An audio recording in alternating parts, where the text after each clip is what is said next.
welcome to another episode of Pink Perspectives, powered by the Pink Table Talk. I'm your host, Dana Johnson, and joining us today is my friend, Janell Jones. Good morning.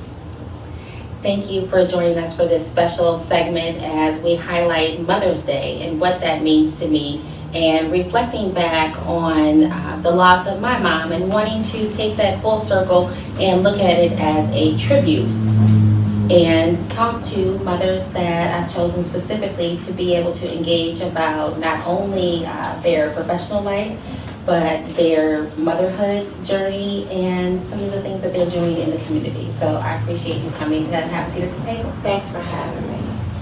So one thing that kind of struck me curious and as to why I wanted to do this special segment is that I reflected back on a gift that I got from my own child highlighting Mother's Day.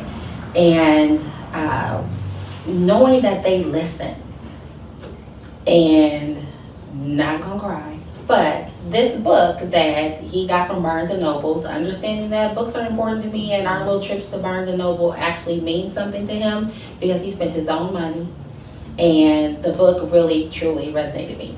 And the book is My Mother's Life. Mom, I want to know everything about you. And I cried because for me it was a significant thing, and again it just showed me he's listening. So one thing I'd like to ask you before we go into a quote that's within the book that kind of spoke to me is, can you tell me a little bit about your journey as a mother? Okay, so I first became a mom when I was 19 years old. I had no idea what I was getting myself into.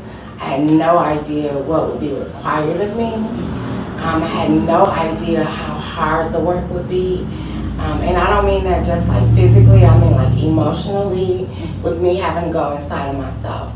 My sons are 30, 29, and 22. And just the journey of being a mom, it is so different from the point where your children are born to the point where they become semi-independent and they're walking around and touching everything and doing whatever they want to do, to the point where they become teenagers and now they start to formulate their own opinions and their own ideas, and then to the point where they become adults. And it comes back around where it may start off as you're more of like a guidance to them, to now I can say that my children are my friends, right? And that is so weird because everything that we've been raised to know is that I ain't one of your little friends, you know? Yes. But now my kids are my friends. And I'm so grateful for that, you know, because they can talk to me about things, they tell me things, some things I don't want to hear, but they feel comfortable to share with me. And I can remember a time when that wasn't the case. Wow. So just the evolution of who I am, not only as a mom, but just as a person, being able to look inside of myself and say, maybe that wasn't quite right, and being humble enough to apologize to my sons for not being able to give them some of the things that they needed, like growing up, but also that I did not know that they needed. Just the whole shift in our relationships, it's been amazing. That is a wonderful, wonderful testament, and thank you for sharing that so openly with myself and with our guests who are viewing today. Is there one thing in particular that you can say that with each one of them individually, because I'm certain that they all have their own personalities, and even though they grew up in the same household and with the same mom, that there are probably different aspects of their character that you can touch on. Can you share that? Yes, so the oldest, Derek, I call him Purvis, everybody knows. Derek has an amazing sense of humor. He is hilarious. And it's funny to me because I feel like all of my kids have taken a piece of my personality and kind of made it their own. And so while I know I'm hilarious, Derek is over the top hilarious. Wow. He is so funny, he's witty, and he's smart. Elijah, that's Oscar, he is, he's deep, like he's emotionally deep. And he's emotionally intelligent. He thinks so much deeper than most people his age. And I feel that. Like, I feel that for him. He was the one that I really had to learn. I didn't understand how smart he was growing up. I thought he was just being unruly, but he wasn't. He was just calling stuff out in his own little way. And then Evan, that's Peter. I know you heard me call him Peter. Evan he's just well-rounded, like all around well-rounded. He is the one who's came to my job last night, filled my tank up. He's the one that's gonna come take my garbage out. You know, he's so compassionate and he's so caring. And I appreciate that. And all of my kids, really, because we don't raise our men to be emotional or vulnerable or to open up and be transparent about their feelings. And somehow, all three of my kids got that. That is beautiful, but that's a testament of you, Janell, just because of the things that you pour into the community, whether it be from your personal life to your sorority life to your just every aspect of whomever comes in contact with you. Like, you exhibit and you exude that personality, so they are just modeling what they see. So thank you for being able to be that authentic person. Is there one thing that you could say now, hindsight being 2020, you mentioned something about like things that you wish that you knew that you shouldn't have done? What are some things that you could share with our viewers as we talk about Mother's Day? So I think the one thing that I had to learn is that every person, everybody is going to be born into a family that gives you some level of trauma, right? So before I ever was Janell, when my mom and dad, got together or whatever, I inherited things from my parents because they inherited things from their parents, and so on and so forth. And in spite of all of that, I've still been able to come out okay with a whole bunch of therapy. Okay. The thing that I would say is that I think as parents, we model what our parents did because that's the only thing that we know, right? But that doesn't mean that it's always right or that it's appropriate for each one of your kids. Like you said, all of my kids are very, very, very, very different. And so when we grew up, there was this do as I say, don't do as I do. Don't talk to me a certain kind of way. Children are to be seen and not heard. Don't nobody care about you. Picking, you ain't got no job, you don't pay no bill. Like, all of that is what we grew up hearing. And it's so wrong. It's wrong. It is so wrong.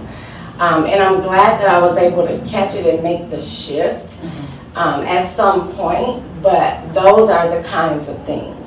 I think a lot of times we do things just because we've seen things being done, but not really understanding why the things were done and what my mother may have done or what her mother may have done out of necessity, I didn't necessarily need to do.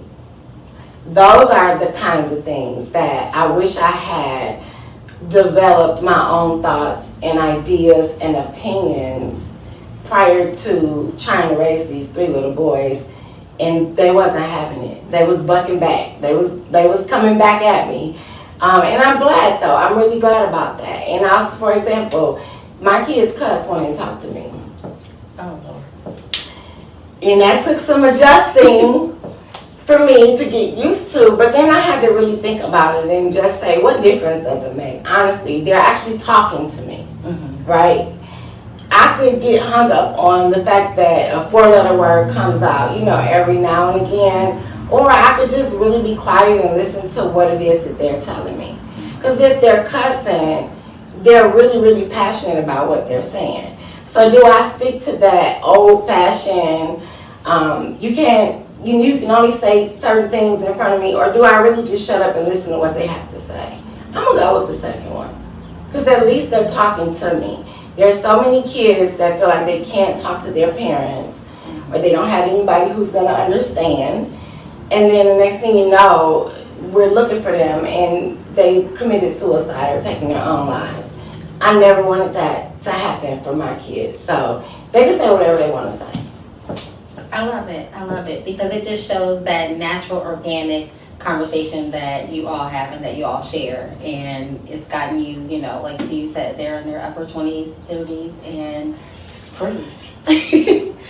so I love the fact that we have that in common as boy moms, and just how that dynamic is different. I have varied conversations with girlfriends of mine who have raised girls and are in the process of now having new daughters, and our conversations are extremely different. My son is 15, and I can say that teenage life, although he is like the light of my eye and I love it, it is a whole different animal. Yes. That I never thought I would be saying, like, teenage life is going to take me out. Been there, done that, got the t-shirt. But again, I think that's the age where they start to come into themselves. And they start to understand what it is they want, what they need, what they're going to accept, and what they're just not gonna. I'm not doing it. Yes. And I think that was a pivotal age too, because that's the age where they start looking at girls, and girls start looking at them. Ooh, child. And those were the conversations. All of my kids went to suburban schools. Derek was at Dominican, Elijah was at Homestead, and Evan was at Cedarburg. Okay. And it's a different demographic of young ladies. And these days they are a lot more forward. Okay. And so that, I think, is where we started to have some of those candid conversations about, be careful, because somebody will do the truth and tell a lie.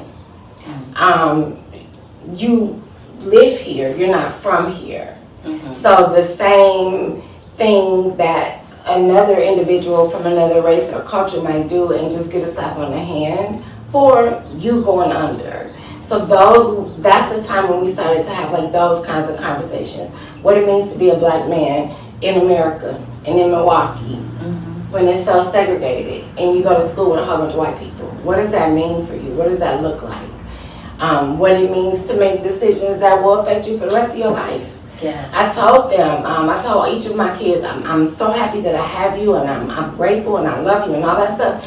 But if I had it to do all over again, I probably would have waited just a little bit more of time so that I knew a little bit more of what I was doing. Yes. And I've asked them, we've had that conversation, and they waited. My son is 29, and he's about to have his first child and get married.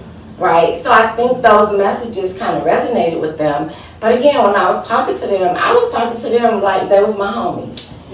This is what it is. I don't have time to beat around the bush. I don't have time to be, stiff-necked and no. This is what it is, and we called it what it was. I told them what it is. I gave them examples, and not just my son's friends. They're also my sons. So we all would sit down and have conversations. I would be popping up at Homestead. Yeah, she ain't gonna be your mama coming, your mama. Because I wanted them to know that I am here, and little girl, before you think you get ready to do whatever, you gotta come through me. And I think that was something that was important for them, because they knew I always had their back, but also they knew they can come to me and tell me stuff. So do you think that you would have saw yourself as that house? How back in the day, as you spoke of like our ancestors and things, and we'll wrap up with this thought that you were that safe space for them and for their friends to be able to have those conversations. Never in a million years. Okay. Because I had that box, that I grew up in. It's just certain things you don't say to your parents. There's certain conversations that you just don't have. And I'm glad that I was able, for real, to break out of that and let them just talk to me. And I thank God for my sister also, because she was like so relaxed. They could tell her anything. So I'm glad that they had that platform, or that space where they can go and say, hey, this is what's going on, and get some real advice. Not no textbook stuff, not, just coming straight from the Bible. I love the Bible, don't get me wrong, but every time we get in trouble, I don't need a quote or a scripture. I need you to be real. And I'm glad I was able to do that for them. I love that. Thank you. The Wisconsin Breast Cancer Coalition stands up and speaks out about legislation, education, and collaboration. Since 1994, WBCC has served as our state's premier resource on breast cancer policy issues. We work to educate the public about breast cancer prevention and treatment. We educate legislators about breast cancer facts so they can make good policy decisions. We collaborate with like-minded breast cancer, women's health, and environmental organizations to eradicate breast cancer. And we're back with our guest, Janell Jones. And again, I'm your host, Dana Johnson. It has been a wonderful conversation, and I am appreciative of the fact of where we left off in speaking a little bit about your sister. And I think back to when Miles and I had the opportunity to walk with you in her memory, and then also prior to that, and just helping with a cause that is near and dear to you, and the things that you give back to the community. So can you speak a little bit about her walk? Yeah, so in 2006, my sister was diagnosed with non-Hodgkin's lymphoma.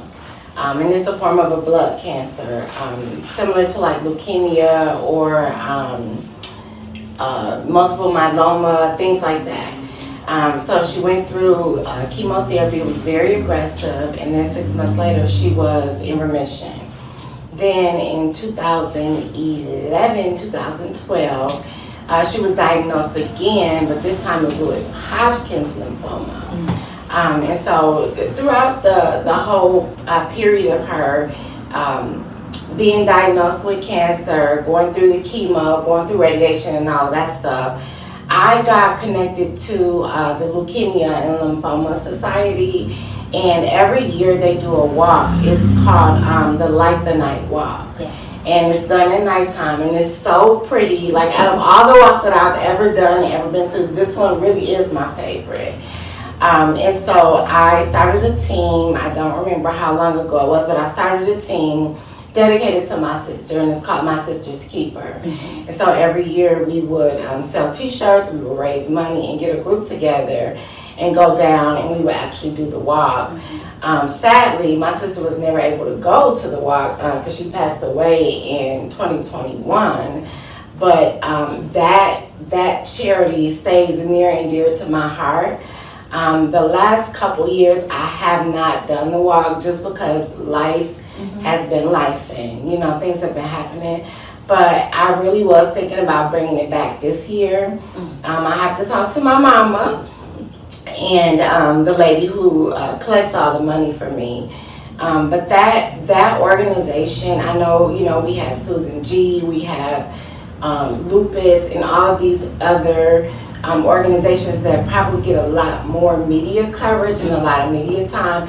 That organization, though, they really do what they say they're going to do. Yes. My sister, when she would go to chemo, she would come home with blankets and hats and just bags and bags and bags of things, because they really do look out for the people who are fighting these different blood cancers and such. So I'm kind of in love with leukemia lymphoma because I saw firsthand how they supported my sister going through the process, and then also fighting so hard to find a cure.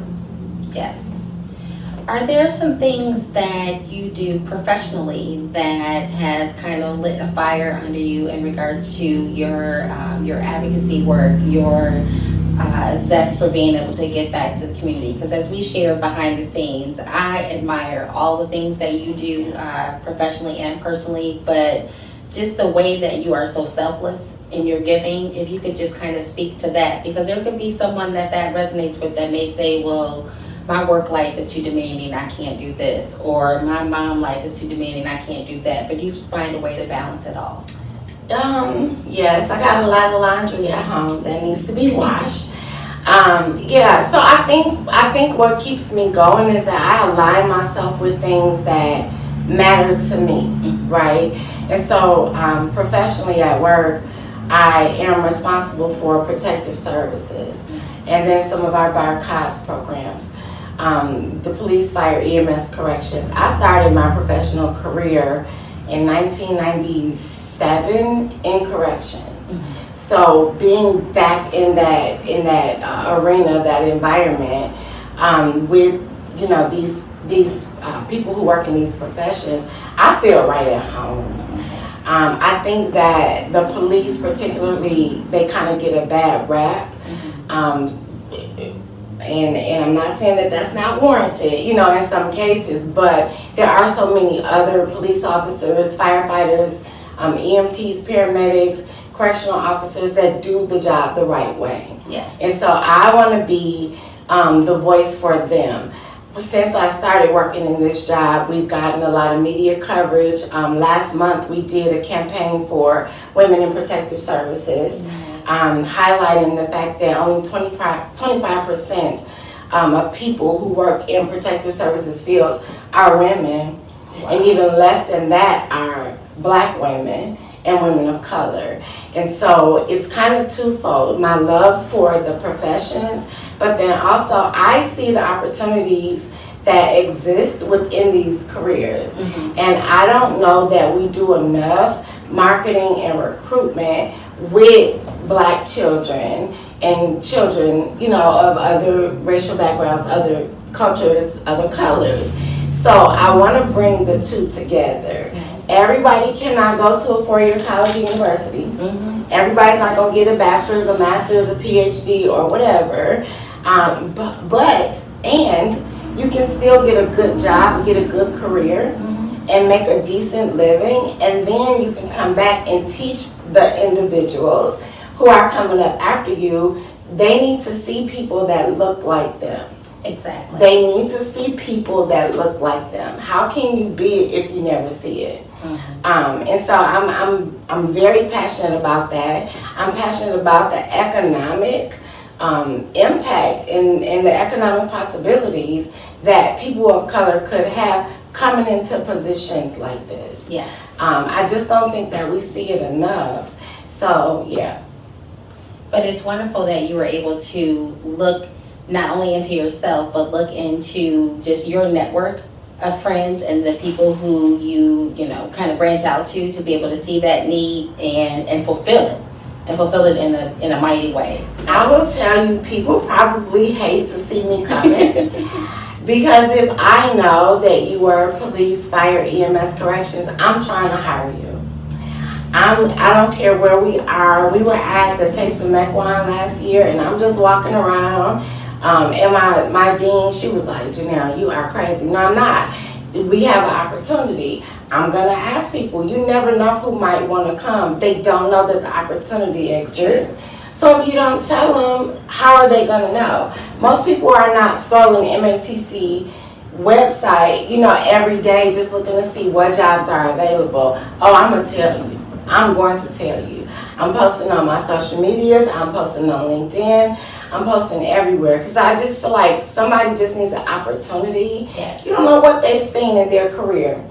As a police officer, firefighter, whatever. The curriculum and the bookwork, it is what it is, but it's having those experienced individuals in the classroom with these students that they can give them a deeper explanation of what they might encounter when they get out into the fields. To me, that's priceless.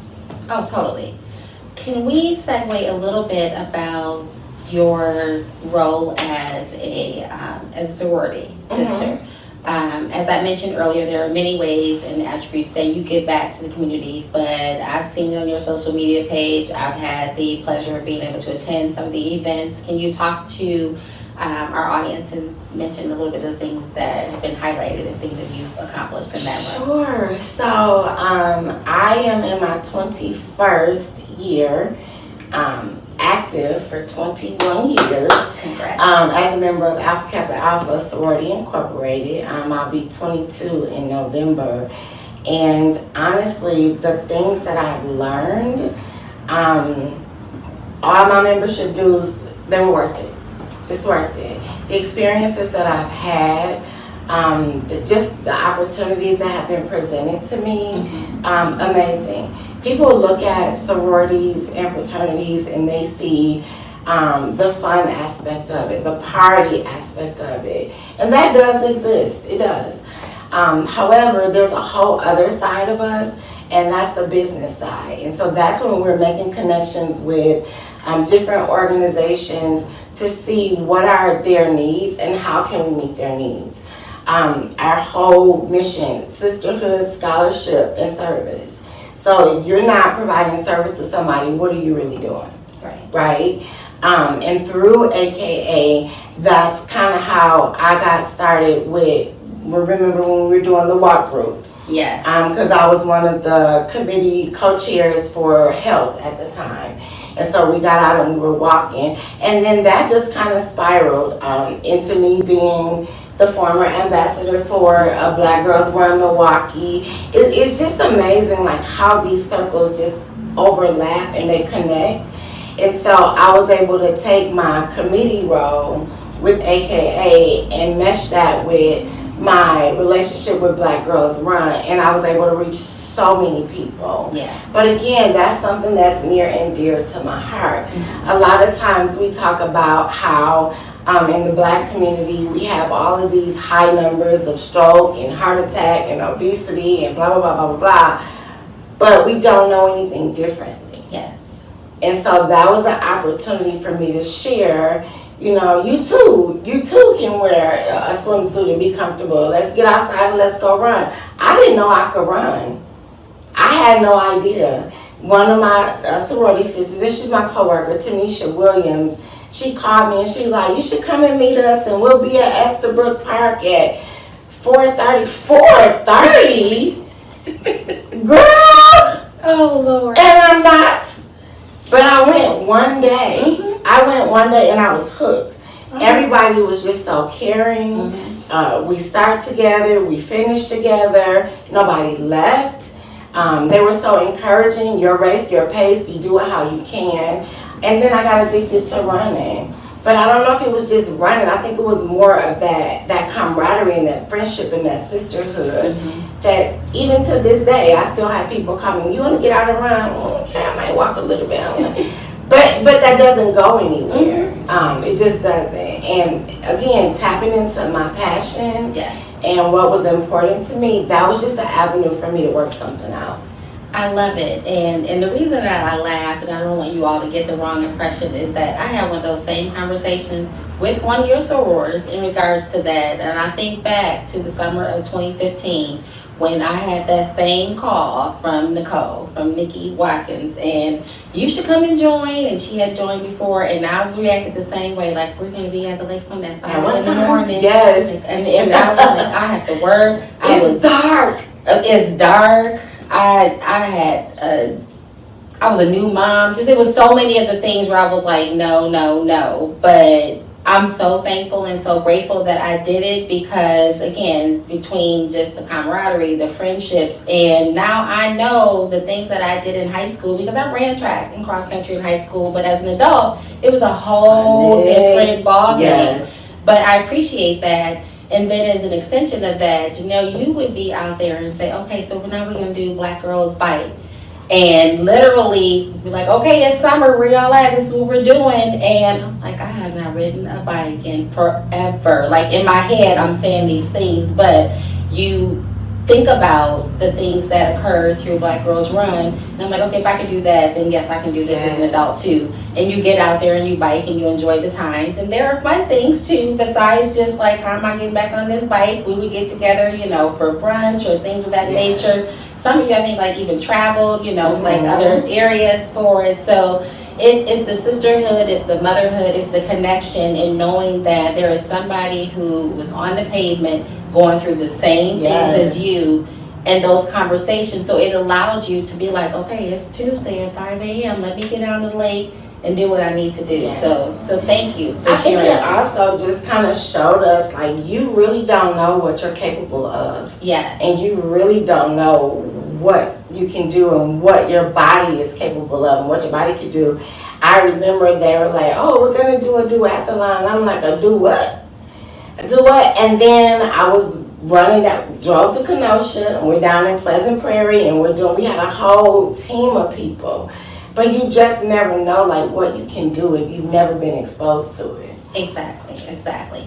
And it just helps you health-wise as well. So I just appreciate being able to have those aspects of my life being brought back out.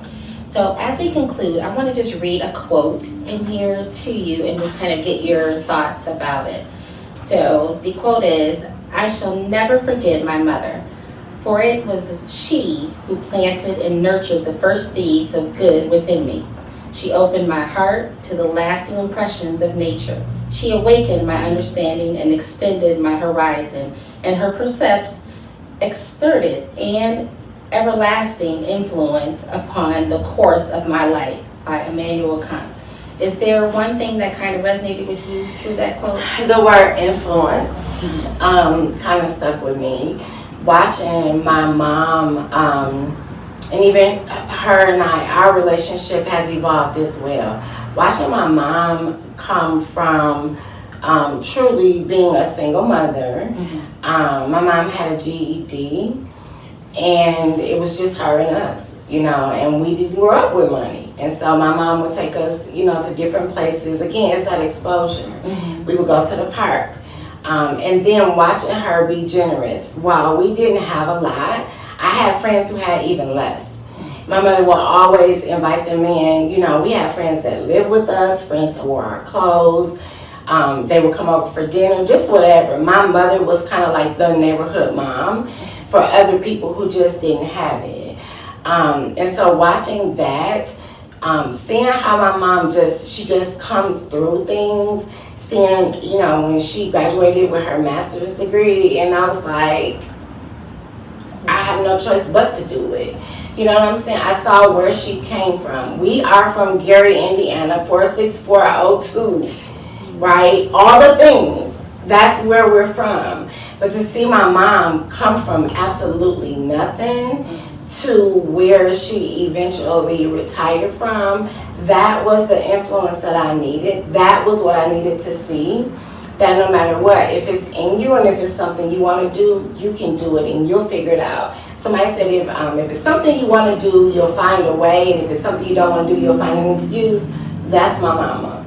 That is her. And even to this day, my mom, she kind of babies me like just a little bit. Like I said, our relationship has truly evolved. My mother makes my lunches for me every week. I am 49, and my mother makes my lunches for me every week. And again, that was an example of how you show up for your kids, right? Most people will be like, Janelle, you so spoiled. I might be, and I might be. And that's okay. But also, I know that I have a mama who got my back no matter what. And that is something that I want my kids to feel as well about me. No matter what happens, my mama got me. I love that. Thank you so much for sharing. Thank you. And thank you for having a seat at the table. Thanks for having me. I appreciate it. It has been a pleasure. Thank you all for joining us again for this special Mother's Day segment. And again, my name is Dina Johnson, our guest, Janell Jones. And this has been another episode of Pink Perspectives powered by the Pink Table Talk.